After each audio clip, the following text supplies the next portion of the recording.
Ostolazarekin gaude LAB sindikatuko enplegu politiketako arduraduna da bera, eta zenbait galderari erantzuteko prest dago. Orduan, hasi egingo gara galdera horiekin. Tira hoian, zuen ustez, LAB sindikatuen ustez, nola uler daiteke lanerako eskubidea gaur egungo langabezia tasa hauekin?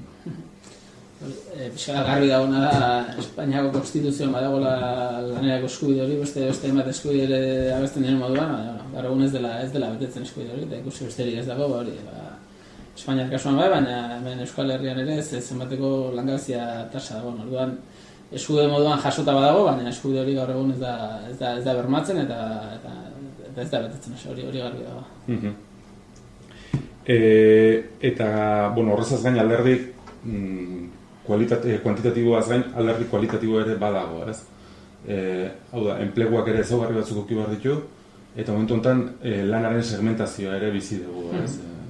Egia da, medietan eta pixkat oihartzun gehiena duen gaia dela langabezia, eta egia da oso egoera larria dela eta langabezia izugarria dela, baina krisiak eragin duen beste faktore bat eta eragiten ari dena da, hartzen ari diren neurri desberdinen ondorioz langabezia bai ari da handitzen, baina ere berean lanean dagoen jendearen kalidadea, enpleguen kalidadea ere ari da izugarri kaskartzen. Orduan, krisi aurretikan ere bazegon egia da langile finko eta aldi baterako langileen arteko bereizketa hori, baina gertatzen ari dena da gaur egun langile finkoak ere orduan eta gutxiago direla, eta era berean gaur egun langile finkoak izatea berak ere ez dutela bermatzen enplegua kalitatezkoa izatea. Orduan, batetik dagoen arazoa da langabeziaren drama, hori izugarria da, baina bestetik ere lanean dagoen jende horrek dituen baldintzak ere orduan eta gogorragoak, kaskarragoak, eta orduan eta ziurgabetasun handiago dagoela, garai batean lanean nahiko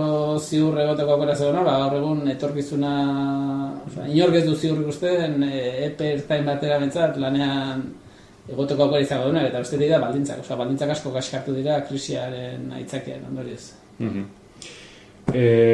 Zuen ustez zen neurri politikok lagundu dezakete lanerako eskubidearen alderdi kualitatibo eta kuantitatiboa hobetzen, hau da, edukiz jazten eskubidea, lanerako eskubidea hori? Zen neurri politikoa?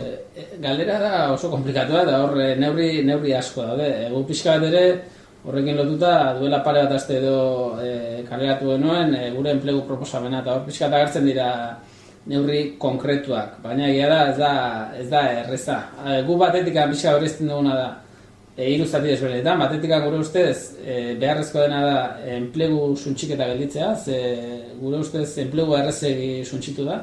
Orduan, espedienten aurrean, kaleratzen aurrean, guzti neurri batzuk hartzen, orain arte enplegu ez da izan, enplegu aritzea eman behar zen garrantziari. Gure ustez, gertatu dena da, hartu diren neurri guztietan eta kapitalari eman zaio, kapital eta batez ere kapital espekulatibo, kapital finantzari eman zaio garrantzia. Orduan, hartu diren neurri guztiak izan dira horren mesedetan eta enplegua utzi da bigarren maila batean. Horrek eragin duna da, enplegu suntxiketa izugarria. Orduan, batetikan hori, eman behar zaio enpleguari duen garrantzi politikoa, eta zentzu hortan, enplegu suntxiketa gure ustez frenatu daiteke, da hartu daitezke neurri batzuk hori suntxitzeko. Gero bestetik beharrezko ikusten dugu ere enplegu berria sortzea. Ez da erreza, baina enplegu berria sortzea beharrezkoa da. Hor, adibidez, administrazio publikoak badu gure ustez motore lana egitearen beharra, eta azkenean ikusten dira justu kontrako neurriak, adibidez, Eusko Jaurlaritzak duela gutxi hartu den lanaldia luzatzearekin kontrako gertatuko da. Egingo dena da enplegua suntsitu. Uste, kasu honetan administrazioak bai hartu beharko lukoela motore lan hori eta pixkat enplegua sortzeak izugarrizko garrantzia duela, eta gero ja da hirugarren arlo batean edo ere dagoen enplegua kalitatezko izateak ere gure ustez garrantzi handia du, lehen aipatzen genuen bezala, gaur egun arazo dena da enplegu asko ez dela kalitatezkoa, orduan ez da nahikoa enplegua edukitzea, enplegu horrek gure ustez kalitatezkoa izan behar du. Neurri zehatz asko aipatzen dira, baina ez da dena aipatzen da pixka bat. Eta gero dago ere, kontuan hartu behar dena, eskuduntza falta ere. Azkenean, guk hemen ditugu politika aktiboak, baina guk definitzen duguna da, politika aktibo horiek berari bakarrik ez dutela beharrezkoak dira, baina politika pasiboak eta gero enplegu arloan legeak egiteko eskuduntzarik gabe oso mugatuak direla. Orduan, beti gaude Espainian eta Frantzian hartzen diren erabakien menpe eta erabaki horiek hemen aplikatu behar dira. Orduan oso eskuduntza falta ere gure ustez oso arazo larria da.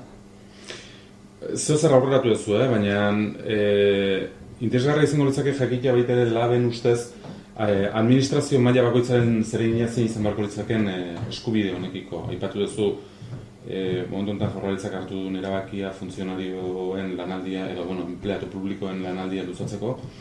Horrez ez gain Jaurlaritzak zein foru aldundiek zein udalek ze zeregin izan beharko lukete enplegu edo lanerak eskubidea garantizatzerakoan. Ez da, azkenean da, gure ustez hori, maila altua gauti berago, maila altuak ardura handiago dute eskuduntzak ere gaiago dituztelako. Orduan, aipatzen nuen, gure ustez, Eusko Jaurlaritzak, batez ere, hor gero daude bi aspektu. Administrazioa dutena batetik bera dira enplegatzaile, langile publikoekin, baina gero ere, langile pribatuekin ere guk uste egin dutena baina gehiago egiteko aukera dutela. Adibidez, garai batean, espedientetan eta beharrezkoa zen administrazioak ona hartzea. Gaur egun ez da beharrezkoa, baina gure ustez egiten dutena baina gehiago egitea dute. Hori da Eusko Jaurlaritzaren kasuan. Ja, maila jaisten da moduan, diputazioen kasuan eta hori, enplegatzaile moduan beti dute ardura hori, azkenean beraien langilekiko. Horregia da gero, lege batzuk eta estatu mailatea duzela, orduan hori teorian derrigorrez betetzeko dira, baina aukera badago ere, paga estran kontuan eta Gipuzkoan erakutsi den moduan, erabakiak ez betetzeko eta beste modu batean aplikatzeko. Eta nik uste hor maila gutxitzen da bezala, hori eskuduntzak ere txikago direla, orduan enplegatzaile moduan bestela egia esan hori beti dago zerbait egiteko, baina egia da ere ez dela, azkenean hori zertan edo nola egin ezaketen, ez da errezta enplegatzaile moduan eta beste eskudutzetan, adibidez udal etxe batek, bertako langileekin behintzat hori funtsezkoa, eta gero da, hori eskualde mailan eta sortzen diren